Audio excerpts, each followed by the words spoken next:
Welcome back to Doha. Welcome back to World Cup Game Day Live. The first game of the World Cup is complete, and it finished in a win for Ecuador against the host Qatar. Many of you listened to it with us. Thank you very much. Some of you would have watched it, of course. What is your reaction to what you saw from that opening game? We're talking about what we saw on the pitch.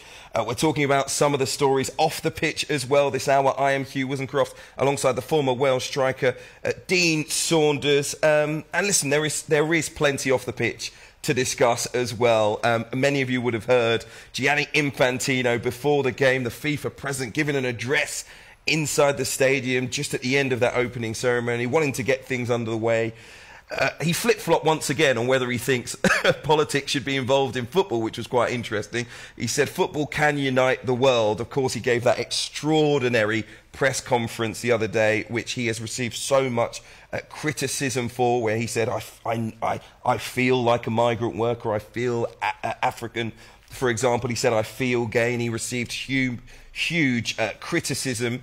Rightly so, in my opinion. I don't know where he was coming from with that, but he chose to speak once again today, and I think the projection was once again that he doesn't want politics to be involved in football. We heard Louis van Gaal, the Netherlands coach, they play tomorrow live on talkSPORT against Senegal, saying that he has urged his players to not talk about politics during this competition. And we heard Gareth Southgate, our very own England boss, saying the England players will be taking the knee. Another sign, I guess, of their, if you like, political activity and wanting to speak out for issues. This England squad that have shown us that throughout the years. And the question I'm asking you is it just about football from this point for you? Because we, of course, now have had our first game. 03717 223344. If you want to join the conversation, you can text 81089. You can tweet us at talkSPORT. And it is a difficult question to ask, Dean, because it is, I think, such a layered conversation with a multitude of different opinions.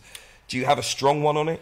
Well, I think he's gone too far. With I think we all, for a start, we all realise it's wrong to be having the World Cup where we are. I think we all realise the problems with the migrant workers and the way they've been treated. I think we all realise that. But speaking from inside the camp, what the players will be talking about and what the manager will be saying to the players now, I can give you a picture of what will be happening and what they would be thinking. He would call them all in on the pitch and say, listen, we've got to do certain things and we've got to talk to the press about certain questions they're going to ask us. And then once it's done, lads, we are here to do a job. We're here representing the country and we've got to get on with the football. So at some point, as the coach, I will say, that is no more questions, talk about football only, at some point. That's up to Gareth Southgate or all the managers in the team. But I can more or less guarantee you, none of them will want to be talking about the issues off the pitch. They're here to play football, and they feel like they're getting pressured into probably saying things. One of the other issues I should have mentioned, England will wear their One Love armband, at least they will at this point in time. And we have heard some reports that the captains that wear that armband may be immediately given yellow cards. Now that is a question for you as well. Should Harry Kane, if he walks out onto that pitch with that One Love armband in support of the LGBT community, is it fair for FIFA referees and officials to book them? I'll leave that one to you guys. 03717 223344, because we've got calls to get to straight away. Steve is an Arsenal fan. Good evening, Steve. Hi, Steve. Hello, Steve. Can you hear us? Okay, Steve, I can hear. I think that's probably your radio in the background. Steve, can you hear us? Okay, let's try Ken.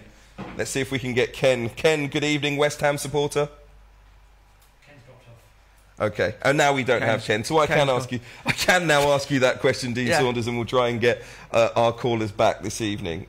That would be a step too far. What? For me, if the players were given a yellow card just for wearing that armband. Well, who's making the rules? Well, we know FIFA always make the rules. If FIFA are making the rules, at this point in time, we actually don't know. It might be the Qatari government at this point in time who makes the rules. We don't know anymore, do we? Because so much has changed. If you're trying to make a point, if you're FIFA and you're trying to make a point, you're not letting it happen. You've got to send someone off. Send them off then. Say, if you wear it, I'm going to send you off. Or you agree with it and let them do it. It's such a minefield of things that have gone wrong, Hugh. I mean, there's about 10 different subjects we could talk about. Yeah, I know. Before we get to the football. I know, but this almost underlines why so many people think that this World Cup is crazy. And I just, at this point in time, we're obviously here. It's a difficult thing. You're in a bit of a World Cup bubble, that's for sure. We're trying to test how people are feeling back at home. Give us a call, 03717 22 3344, if you want to talk about any of these topics. I think it would certainly be too far. I think the idea was that the 9 nations that said they would wear the One Love armband were happy to be fined any amount of money, really, to stand up for that and what they believed in that regard. Well, if all the countries said, if you fine us, we'll just take the player off. If all the countries said we'll take the player, send them off, it'll spoil the World Cup. So the countries could stand one way. But listen, giving someone an immediate yellow card still risks that. You know, if it's Harry Kane, he's going to then obviously be on a yellow for the entire 90 minutes of a game. So it obviously puts you a step closer to being sent off. Maybe it's not as overt as giving them a straight red card. Obviously, I completely disagree with any element that the player should be punished for that, because I think it's clearly an important issue, and I respect the 9 nations and the captains that said that they would be happy to do that, and our Football Association for saying that they would be happy to be fined. But when you read reports that they will be punished, and again, that these punishments are basically being announced once the World, if they are announced at this point in time, they would be announced after the World Cup's already started. I mean, I don't think that would be appropriate or fair. But again, it underlines the issues around this World Cup, and maybe why it was important for our colleagues in TV broadcasting.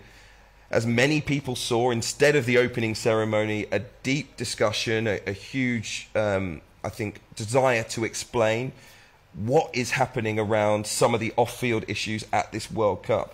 Those things, I think, they were important. That, for me, it was important that those things were explained to the public. But again, many people in the public almost do not care. I know it's a sad thing to say, earlier, but they just want to watch the football. That's we know that's what a lot of people want to do. They don't want to hear about the political stuff going on. They don't want to hear about human rights. We know that those people exist as well. What do you do about those people? Well, you made a point earlier off the air to me that if we don't do something and show that we're all not happy about it, then it'll happen again. So I think most people want to get on with the football, but you made a fair point that if we just let it run and we don't make a stand and don't show them that it's wrong, it might happen the next time. We heard in the clip at the top of the news, I can't remember which politician it was, so please excuse me, saying, you know, we're very selective with the way that we react to these things. You know, we're going to put a huge emphasis on it only during the month that the World Cup is on, and then what happens 6 weeks after the World Cup's ended? People in other nations outside of Qatar will go on with their lives. It won't be a huge talking point for them, but we put this huge focus on it while the tournament's on.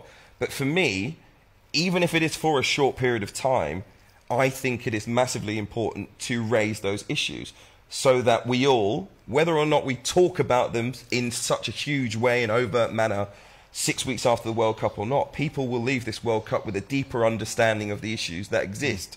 That's the point. You've got to raise that awareness. You've got to have people understanding. Those people that maybe now think, I don't care, I just want to watch the football. Well, maybe in a month's time, they maybe won't care deeply about it, but they will have an understanding and awareness that they didn't have before. I think that's important. I know many of you probably disagree.